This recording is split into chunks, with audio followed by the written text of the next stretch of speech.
तिने कमी खर्चात शेती होते. शेतकरी मित्र हो, हे इथं आल्यानंतर आपल्याला लक्षात येते आणि ह्या माध्यमातून एवढंच सांगल, तुम्ही सत्यता ओळखा. यूट्यूब बघून शेती करू नका. जी सत्यता आहे तुम्हाला इथं आल्यानंतर, बागात आल्यानंतर इथं सर्व शेतकऱ्यांनी पाहिलेली आहे. म्हणजे एकंदरीत तुम्हाला बघून समाधान वाटतं. आणि खर्च पण कमी आहे, बरोबर आहे की नाही. तुम्हाला एवढं 3-3, 3.5, 4-4 लाख रुपये खर्च करायची गरज पडत आहे का?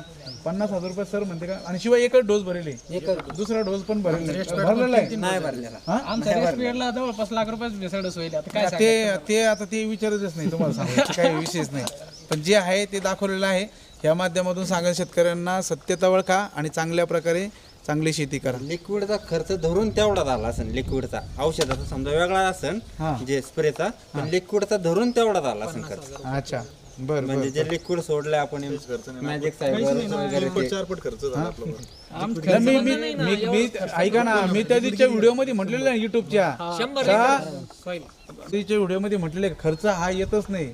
तुम्हाला जर शेतीला काय लागते जर तुम्हाला माहित असेल ना तर शेती होते.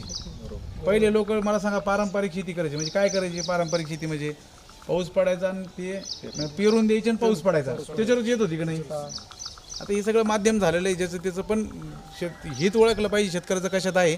ईद आल्यानंतर समजतं. ह्या माध्यमातून परत एकदा सांगल, तमाम शेतकरी महाराष्ट्रातले जेवढे शेतकरी पाहतात, सत्यता ओळख आहे. कोणाची त्यांची बदनामी, त्यांचं काही त्यांनी काही उद्या काही हे केलं पाहिजे, मी त्या गोष्टीला समर्थ आहे. ह्या माध्यमातून पण सांगतो. पण शेतकऱ्याला जर फसवत असाल तर 100% बोलणार. आणि दुसरी गोष्ट, मी काय स्वतःहून तुम्हाला बोललेलं नाही, तुम्ही तुमची